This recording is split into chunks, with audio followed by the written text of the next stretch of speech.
يا ربي بالمصطفى بلغ مقاصدنا واغفر لنا ما مضى يا واسع الكرم يا ربي بالمصطفى بلغ مقاصدنا ما مضى يا واسع الكرم محمد عبد الله شيبة هاشم مناف قصي مكلب ومرة يا ربي بالمصطفى واغفر لنا ما مضى يا واسع وكابل أي غالب فير مالك ونظر كنانة وهو ابن زيمة يا ربي بالمصطفى واغفر لنا ما مضى يا واسع الكرم ومدركات وإن يسمع مضار تعالى نزار ما أدو ثم أدنى نصيحة يا ربي بال لمقاصدنا واغفر لنا ما مضى يا واسع فاتح حضرة النبي المصطفى محمد صلى الله عليه وسلم وعلى آله وصحبه أزواجه وجميع الأنبياء والمرسلين وأولياء الشهداء الصالحين والأئمة الراشدين وعلمنا وآبائنا وأمهاتنا وأخواننا المسلمين والمسلمات والمؤمنين والمؤمنات ارفع لهم الدرجات وأكرم المسلمين وأشهد من أبي الرحمن وإلى حضر المؤلف هذا الكتاب نبي بن عمر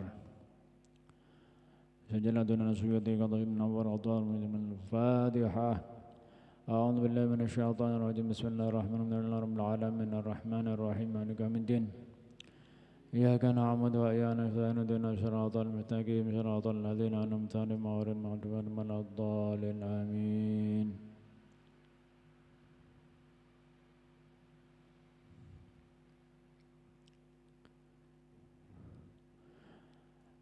Bismillahirrahmanirrahim. Qala al-muallif rahimahullah ta'ala wa nafana bihi wa bi ulumi fi dharain amin. Wa qala alaihi salatu wassalam idza ahabballahu 'abdan ay aradallahu lahul khaira ibtalahu ay imtahanahu bibalain la dawa'a lahu. Nabi Muhammad sallallahu alaihi wasallam pernah bersabda, sabdanya idza ahabballahu abdan, apabila Allah senang sama seorang hamba, ay aradallahu lahu khairan, artinya Allah itu kalau senang kepada seorang hamba, maksudnya senangnya Allah itu bagaimana? Adalah Allah menghendaki orang tersebut untuk menjadi baik. Jadi salah satu barometer atau tanda bahwasanya seseorang itu dicintai sama Allah, maka Allah akan memudahkan bagi orang tersebut untuk berbuat kebaikan-kebaikan. Orangnya baik, sama tetangga baik, sama dulur baik. Nah, itu salah satu orang tersebut dicintai sama Allah. Man ahabballah, ahabballah. Idza ahabballahu abdan, ay artinya aradallahu lahul khairah. Allah menghendaki kepada seseorang tersebut untuk senantiasa berbuat baik, berbuat maslahah, berbuat kebaikan. Ya termasuk kayak jenengan-jenengan semua ini termasuk orang-orang yang dicintai oleh Allah. Apa tandanya? Allah meringankan langkah sampeyan untuk tiap hari ke masjid. 5 kali sehari sampeyan ke masjid. Lah ini adalah tanda kita ini sampeyan-sampeyan khususnya itu dicintai sama Allah. Lah ini adalah sesuatu hal yang istimewa Pak, istimewa ini. Tidak semua orang dicintai sama Allah. Kalau dikasih banyak Pak, jangankan sampean, orang kafir itu, orang non muslim itu dikasih sama Allah. Mereka dikasih nasi, dikasih rezeki, dikasih uang, dikasih sehat. Banyak yang dikasih seperti itu. Orang-orang fasik yang di luar itu pemabuk, pencuri, peminum, ya, pezina, penjudi, perampok dan lain sebagainya, mereka sehat-sehat. Bisa-bisa mereka lebih sehat daripada sampean-sampean yang ada di masjid ini. Badannya lebih sehat, kekuatannya lebih hebat dari sampean. Kenapa kok masih dikasih sama Allah seperti itu? Itu ikhtibar, semua adalah ujian dari Allah. Mereka semuanya dikasih. Cuma kalau orang yang dicintai sama Allah adalah mereka-mereka yang oleh Allah memang digampangkan kakinya untuk menjalan menuju ke tempat-tempat yang diridhoi oleh Allah Subhanahu wa taala. Kemana? Ke masjid. Kemana? Ke pasar. Untuk apa? Untuk mencari nafkah kebutuhan keluarga. Ke kantor untuk mencari nafkah. Loh, orang-orang yang dimudahkan langkah kakinya ke tempat-tempat mulia-mulia seperti itu, ke masjid, ke pasar, ke kantor untuk menafkahi keluarga, ke tempat kerja, ke sawah, kemanapun, ke ladang, itu adalah mereka-mereka orang yang dicintai oleh Allah Subhanahu wa ta'ala. Allah mengharapkan kepada mereka, memberikan kepada mereka hal-hal yang bisa memberikan manfaat atau kebaikan-kebaikan. Adapun orang-orang yang fasik diberi sehat buat mencuri, diberi sehat untuk maksiat.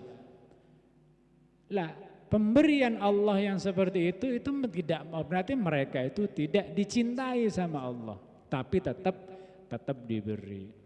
Wah, inilah hebatnya Allah Subhanahu wa ta'ala. Hebatnya Allah, meskipun dia Allah itu tidak suka sama orang, tapi tetap orang itu dikasih. Apalagi yang dicintai. Kalau manusia itu beda.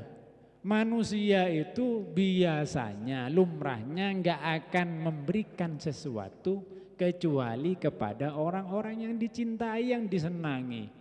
Sampean senang sama istri, dikasih istrinya. Mau minta apa? Minta apa kamu, Dek? Minta es, minta bakso, dikasih. Minta mobil kalau ada dikasih, minta perhiasan dikasih. Kenapa? Karena sampean cinta sama istri sampean. Sama anak apapun yang diminta anak diberikan sama kita. Kenapa? Karena kita cinta sama mereka. Tapi kalau sama orang-orang yang tidak dicintai, apalagi moso, lanyala kabe. Jangankan minta, ya. Netek nengadaan di tanah kita aja kita marah. Apa mata apa ada badan nak? Mata netek tang tanah. Itu kalau kita benci. Kalau manusia seperti itu. Tapi kalau Allah bagaimana? Enggak, Pak. Ar-Rahman, Ar-Rahim, Al-Latif, ya Allah itu maha pengasih, maha penyayang, Al-Latif, maha lembut, lembut sekali Allah, nggak sama seperti kita. Makanya, jadi Allah itu, ya itu, orang yang kurang ajar sama Allah itu masih dibiarkan sama Allah. Kalau kita jadi pangeran epetes kabeh itu sudah yang mak lama itu, matikan semua, apa nggak ada gunanya orang-orang yang fasik-fasik itu sak ngerosak neng dunya. Andaikan Tuhan itu kejam, habis sudah Pak, habis dari dulu itu orang-orang fasik-fasik itu. Cuma kenapa kok masih dibiarkan sama Allah? Ini menjadi salah satu bukti, salah satu tanda bahwasanya Allah itu adalah zat yang maha pengasih, maha penyayang. Kasih sayangnya Allah kepada makhluk, apalagi kepada muslim, orang yang beriman, itu jauh daripada kasih sayang orang tua kepada anak. Kasih sayang ibu kepada anak jauh Pak, jauh sekali, jauh.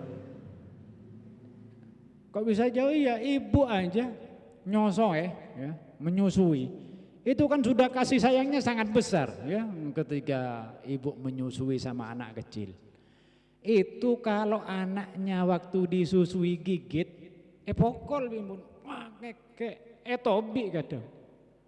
Allah bagaimana? Enggak Pak, enggak. Pernah Allah marah? Enggak marah Allah. Pernah orang kalau marah ya, Allah itu pasti sudah kalau seandainya Allah itu marah, ya, ghadabnya lebih besar daripada kasih sayangnya, pasti orang-orang munafik, orang-orang ahli maksiat mati semua, dibinasakan semua sama Allah. Orang-orang yang ngelama sama Allah itu kurang ajar sama Allah, pasti akan dibinasakan sama Allah.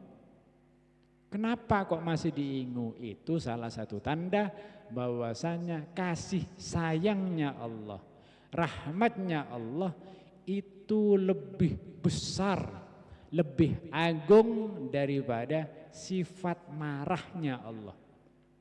Loh, Allah kan punya sifat marah, ghadab, ya, punya sifat marah. Al-Qahhar, maha memaksa. Oh iya Pak, ada, Allah punya sifat seperti itu. Cuman Allah pernah berjanji kepada dirinya sendiri, inni haramtu dzulma ala nafsi. Sesungguhnya kata Allah, aku mengharamkan dolim kepada diriku sendiri. Padahal Allah Subhanahu wa ta'ala itu yaf'alu ma yasha. Allah itu berbuat segala sesuatu menurut kehendaknya. Enggak ada yang bisa membatasi Allah. Siapa yang berani membatasi Allah? Enggak ada. Boh, gimana berarti kalau katanya kalau maksiat harus neraka, kalau ibadah harus surga. Ini kan sama artinya dengan membatasi. Berarti orang yang ibadah wajib surga, orang yang bermaksiat wajib neraka. Bukan seperti itu. Jadi kalau kita ngomong tauhid, ya, masalah ketuhanan itu bukan seperti itu. Innallaha yaf'alu ma yasha.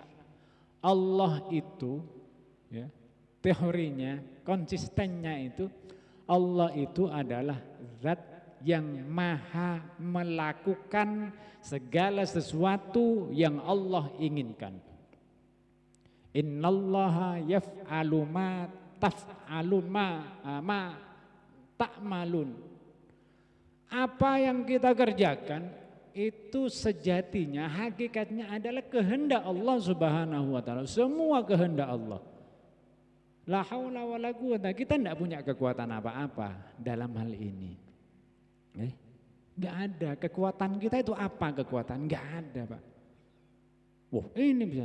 Loh, iya kan sampean sudah biasa tiap hari bisa jalan, tiap hari makan enak. Kita kan enggak pernah berpikir siapa yang membuat kita jalan seperti ini. Bagaimana asal usul kita? Nah asal usul kita itu ya waktu bisa dibayangkan ketika kita berada dalam kandungan. Kita hidup di dalam air ya. Kok bisa hidup? Kita itu dulu masih berbentuk embrio, ya, masih berbentuk bayi, ada di dalam perut ibu, kita hidup di dalam air. Ya, kita hidup di dalam air, kan dalam air ketuban itu. Kandungan kan isinya air ya, isinya air, isi air ketuban. Di dalamnya ada kita. Nah kita itu selama 9 bulan dulu itu enggak menghirup udara, tapi apa? Air yang kita hirup, tapi kita hidup. Nah ini adalah bukti bahwasanya Allah Subhanahu wa ta'ala itu wis maha segala-galanya sudah. Enggak nutut akal manusia untuk memikirkan seperti itu. Lah cuman karena ketika kita sudah hidup, ya, kita sudah biasa diberikan hirup udara yang segar seperti ini. Sehingga beberapa orang ini tidak percaya kepada yang namanya alam kubur. Ya. Alam kubur bahwasanya manusia itu akan dimasukkan ke dalam kubur dan dia akan dihidupkan kembali oleh Allah ketika di dalam kubur. Loh, orang-orang liberal itu nggak percaya. Masa dalam kubur etotop tanah kok bisa hidup lagi? Kok bisa? Nggak masuk akal itu. Loh, apa nggak masuk akal ketika kita ada di dalam perut itu? Di dalam perut dapat mana nafas? Di dalam perut, Pak. Di dalam perut dibungkus dengan apa itu? Rahim. Bukan hanya dibungkus dengan rahim, di dalam masih ada air ketuban yang meliputi kita. Itu kita hidup 9 bulan kita hidup di tempat itu. 9 bulan kita hidup di tempat itu. Kok seandainya waktu kita ada di dalam perut itu bisa ngomong-ngomongan seperti ini, ya? Tanya misalkan, bisa ngomong dengan bayi yang ada di dalam perut. Cong, kamu besok itu akan keluar dari tempat itu dan kamu akan hidup. Keluar dari tempat yang kamu tempati di dalam air, dalam perut ibumu, kamu akan keluar dan kamu akan hidup. Kira-kira percaya apa enggak bayi itu? Enggak percaya, Pak. Enggak akan percaya mereka. Kenapa? Oh, kok bisa, dari mana saya hidup kalau tidak di dalam air? Nah, ini sekarang dibuktikan oleh Allah. Kita hidup dengan tidak di dalam air. Nah, setelah kehidupan ini kita akan dimatikan, dimasukkan ke dalam liang lahat, ditutup tanah. Itu Allah akan menghidupkan kembali kita. Gunanya untuk apa? Untuk dimintai pertanggungjawaban. Nah, kembali kepada yang tadi. Allah itu yaf'alu ma yasha. Allah itu akan mengerjakan sesuatu yang Allah kehendaki. Lantas bagaimana dengan ibadah, dengan kemaksiatan yang dilakukan? Kalau orang itu beribadah, jangan pernah kita ngandalkan ibadah kita. Jangan pernah kita membangga-banggakan karena kita patang ibadah, nggak pernah maksiat. Itu tidak bisa dibanggakan. Kenapa? Yadkhulunal jannata birahmati. Semua orang itu kelak ketika di akhirat yang masuk surga itu hanya karena rahmatnya Allah subhanahu wa ta'ala. Bukan karena modal ibadah yang kita lakukan. Terus bagaimana kalau seperti itu? Ya sudah, pasrah sama Allah. Loh, terus gak ada gunanya ibadah. Loh, bukan gak ada gunanya kita ibadah. Allah itu sebagaimana yang disebutkan tadi, innallah apa? Idza ahabballahu abdan ay aradallahu khaira. Jadi Allah itu ketika dia mencintai seseorang, mencurahkan kasih dan sayangnya kepada seseorang, maka orang tersebut akan dimudahkan untuk melakukan hal-hal yang baik. Nah, kalau jadi betul ibadah tidak bisa kita andalkan untuk masuk surga. Ketaatan kita kepada Allah nggak bisa kita ucuk-ucukkan, gung agung lagi, gung lagi, pasti masuk surga, kok pasti apa kok pateng ibadah. Saya puasa tiap hari, saya sedekah tiap hari, saya baca Al-Quran tiap hari. Itu nggak bisa. Tapi semuanya murni karena rahmatnya Allah. Cuman itu menjadi salah satu tanda orang-orang yang sergap ibadah. Ya kalau di persentase 99% itu akan mendapatkan rahmatnya Allah subhanahu wa ta'ala. Jangankan kelak di hadapan Allah di akhirat, di dunia saja sampean-sampean ini sudah dapat rahmatnya Allah subhanahu wa ta'ala. Apa rahmatnya? Yaitu bisa berbuat baik, bisa beribadah. Ini adalah salah satu bentuk rahmat, salah satu bentuk kasih sayang Allah, sayangnya Allah kepada kita. Sampean masih dipanggil oleh Allah, dipanggil oleh Allah, sampean datang. Tiap hari Allah memanggil kita, sampean datang. Malam dipanggil oleh Allah, datang lagi sampean untuk tahajud. Siang dipanggil, datang lagi. Jadi sudah ada ikatan hubungan kita dengan Allah Subhanahu wa ta'ala. Hubungan kita dengan Allah ini harus dijaga, jangan sampai putus. Adapun orang-orang yang dolim, orang-orang yang fasik, orang-orang pendosa-pendosa yang berkeliaran di muka bumi ini, mereka akan dimasukkan ke dalam neraka bukan karena kemaksiatannya, tapi biadlihi, dengan keadilan Allah Subhanahu wa ta'ala. Allah itu tidak akan pernah mendolimi kepada seseorang kecuali dirinya sendiri yang mendolimi kepada mereka sendiri. Jadi itu adalah salah satu bentuk balasan kemaksiatan yang dilakukan oleh manusia itu ketika kelak di hadapan Allah Subhanahu wa ta'ala. Jadi kalau ada orang-orang ngomong gimana Allah itu, orang-orang suruh nyembah tapi dimasukkan ke neraka, orang-orang dibuat tapi dimasukkan ke neraka, kok cek kejamnya, mereka nggak paham siapa Allah, ya karena nggak tahu. Nggak tahu. Banyak Pak orang-orang yang sudah meragukan kepada Allah Subhanahu wa ta'ala. Zaman-zaman sekarang Masya Allah orang itu ya gimana? Ya karena mereka nggak paham sama Allah Subhanahu wa ta'ala. Jangankan mereka, kadang kita aja nggak paham sama Allah. Kita tuh nggak tahu kadang sama sifat wajibnya Allah. Allah itu bagaimana, kurang belajar, banyak belajar nggih. Nah teruskan, nyar ini. Ai ibtalahu bibala'in la dawa'alah. Nah ini tentang bab sabar atas musibah. Bab sabar atas musibah. Bagaimana ketika idza ahabballahu abdan, ketika Allah mencintai seseorang, biasanya ibtalahu. Orang yang dicintai Allah itu akan diuji dan diuji. Diuji. Bukan di apa? Kan ada ujian, ada bala. Ada balasan, bala itu. Balasan yang enggak enak itu kan bala bencana itu. Jadi kalau untuk orang soleh, sesuatu yang tidak enak yang ditimpakan, yang dirasakan oleh orang-orang yang soleh, itu namanya imtihan. Ya, imtihan atau ujian.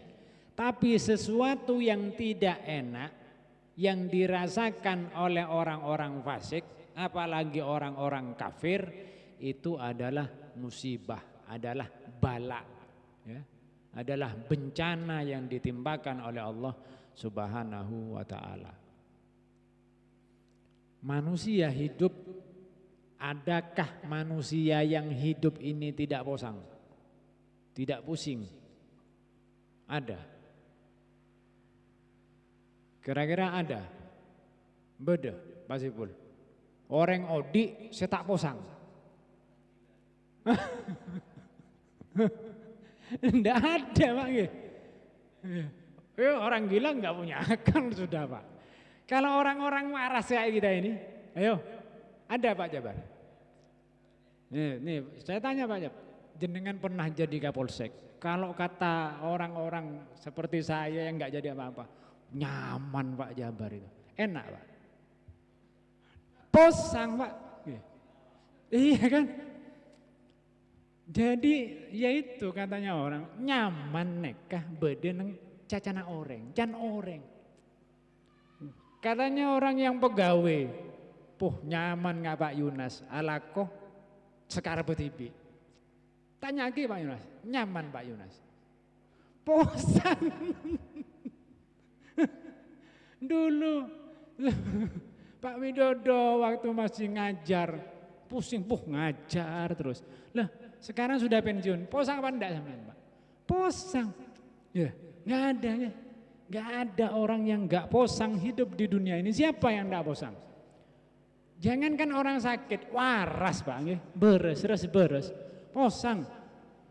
Tiap hari ada sesuatu yang membuat kita posang. Entah apapun itu, urusan keluarga, urusan ekonomi, urusan kemasyarakatan, urusan sosial. Tiap hari semuanya posang. Yang miskin posang ekonomi, yang kaya posang dia.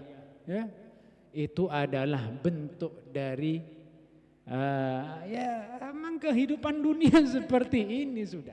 Ya. Tabarakalladzi biyadihil mulk alladzi khalaqal mauta wal hayata liyabluwakum. Allah itu menjadikan hidup, menjadikan mati, liyabluwakum, untuk menguji kita bersama. Ayyukum ahsanu amala. Siapa di antara kita yang paling baik untuk berbuat baik? Ahsan, paling baik perbuatan di dalam kehidupan. Siapa di antara kita yang lebih sergap beribadah kepada kita? Alhamdulillah, para jamaah-jamaah Masjid Besar Al-Adha saya akui betul, dan ini adalah rahmatnya Allah. Ya, rahmatnya Allah, fadlnya Allah, keutamaan yang diberikan oleh Allah kepada kita. Mudah-mudahan ini senantiasa dijaga oleh Allah untuk para jamaah sehingga bisa terus seperti ini, dijaga oleh Allah untuk terus dekat sama Allah. Ini rahmatnya. Ya. Ibtalahu, jadi semua posang-posang itu kalau yang merasakan posang itu orang muslim, jenengan-jenengan, ini adalah bentuk dari ujian Allah Subhanahu wa ta'ala. Ujian itu untuk apa? Satu, ujiannya untuk melebur dosa-dosa yang kita lakukan. Terus yang kedua adalah untuk terus mengangkat derajat-derajat kita di hadapan Allah Subhanahu wa ta'ala. Posang Mbak, posang, enggak apa-apa, posang. Enggak ada orang enggak posang. Jangan mentang-mentang karena kita muslim pas apa karena kita muslim ya posang ya. Sampean tanya teman-teman kita yang non muslim itu, posang apa enggak? Coba sampean tanya lagi. Sama Pak, sama-sama posang ya. Sampean tanya orang-orang non muslim. Pas enggak ada yang ngomong, enggak pernah posang. Iya jongoco. Jongoco ngocak. Enggak. Posang teman. Enggak, apa yang dipusingkan? Enggak ada, Pak. Semuanya pusing.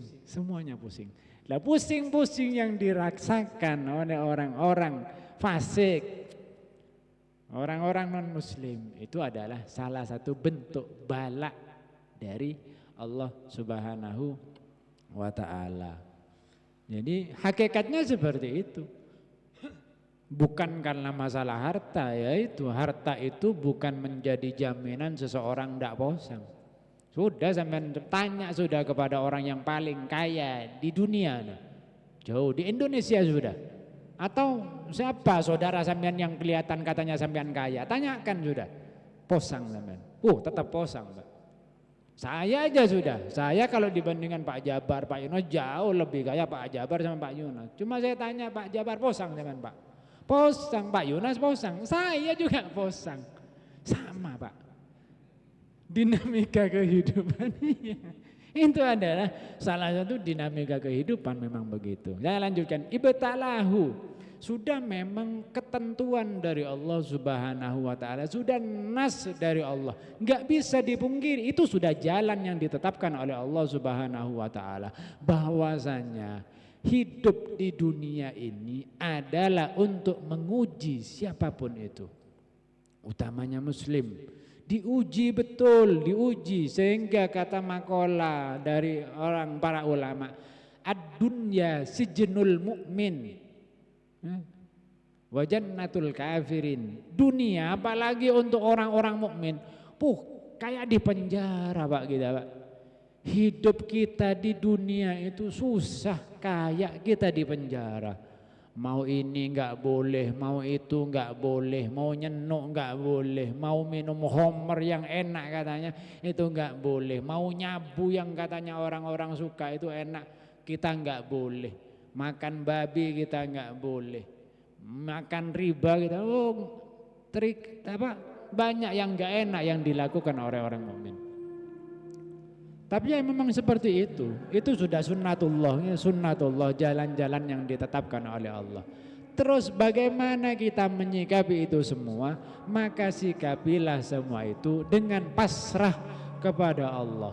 Pasrahkan saja sudah kepada Allah Subhanahu wa taala, la haula wala quwata illa billah. Jadi kalau kita ngomong hakikat ya, kebenaran sejatinya ya sudah, kita pasrahkan sudah kepada Allah. Kalau kita memasrahkan semuanya kepada apa jangan pangeran, apa jangan pangeran, apa jangan pangeran, enggak ada Pak perasaan iri, dengki, hasud, hilang semua. Ngapain kita dengki sama orang, wongan itu sudah kehendak Allah. Ngapain kita hasud sama orang, wongan itu sudah kehendaknya Allah. Orang sudah kaya, kalau kita enggak pasrah, enggak memasrahkan sama Allah, iri Pak, jok tak pati alakoh, dah sogi, jok tak pati alakoh, mak kelar mele sepeda, jok tak pati alakoh, mak kelar umroh, hasud yang ada. Tapi ketika dipasrahkan sama Allah, iya jelabi pangeran Pak kelar umroh, jok lambi pangeran Pak kelar mele mobil, dharma boleh. Ikhlas akhirnya kita, ikhlas. Melihat orang yang cakang ibadah, ikhlas, hebat be pangeran. Melihat orang yang bermaksiat, yalah karpe pangeran maksiat, ya sudah, pangeran kepi sudah. Kalau kita bisa selalu seperti itu, melatih diri kita seperti itu, ya enak, ya. Melihat orang berseraung, bersosial, enggak pusing-pusing amat. Tak patekan ngereken jajan orang, yang tak patekan ngereken jajan orang. Sudah, yang penting berada di jalur yang benar, lanjutkan saja. Tak mare-mare ini. Bibala'in la dawa alahu, maka Allah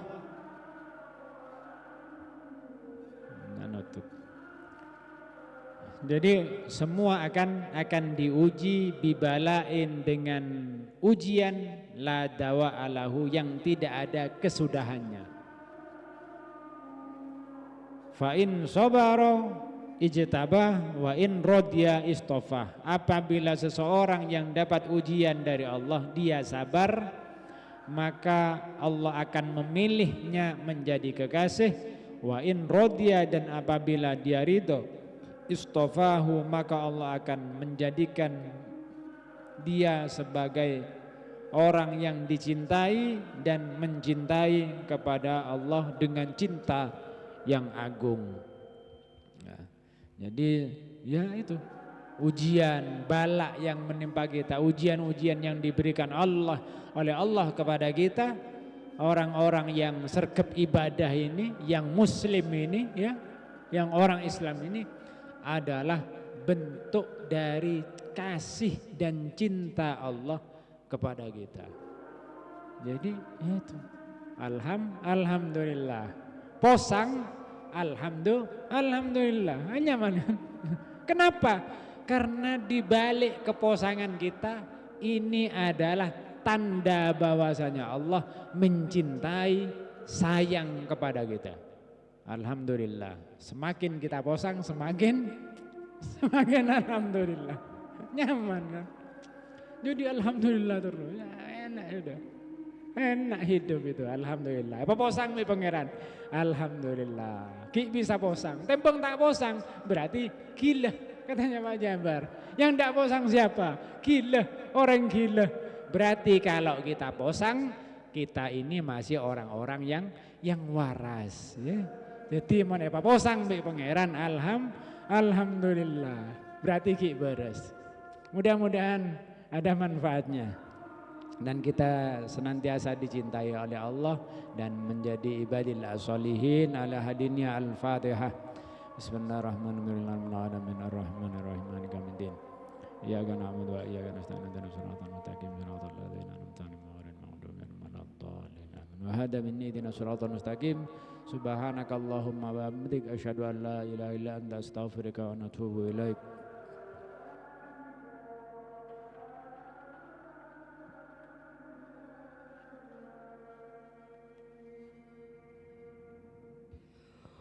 Allahu Akbar, Allahu Akbar,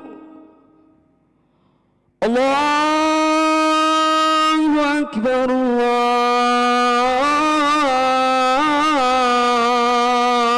Allahu Akbar. Asyhadu an la ilaha illallah. أشهد أن لا إله إلا الله.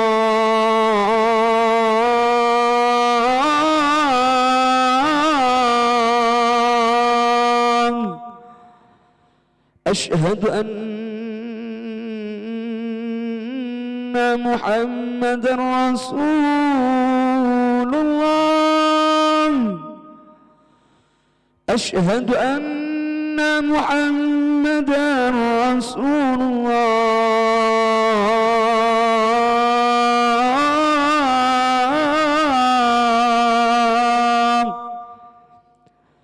حي على الصلاة.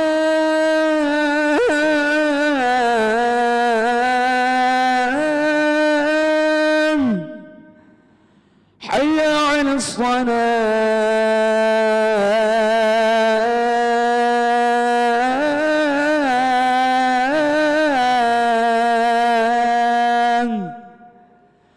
حي على الفلاح.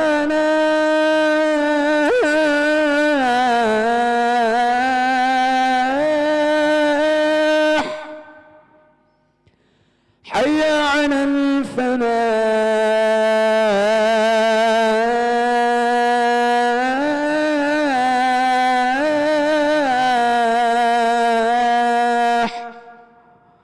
الله أكبر، الله أكبر. لا إله إلا الله. لا إله إلا الله محمد رسول الله صلى الله عليه وسلم.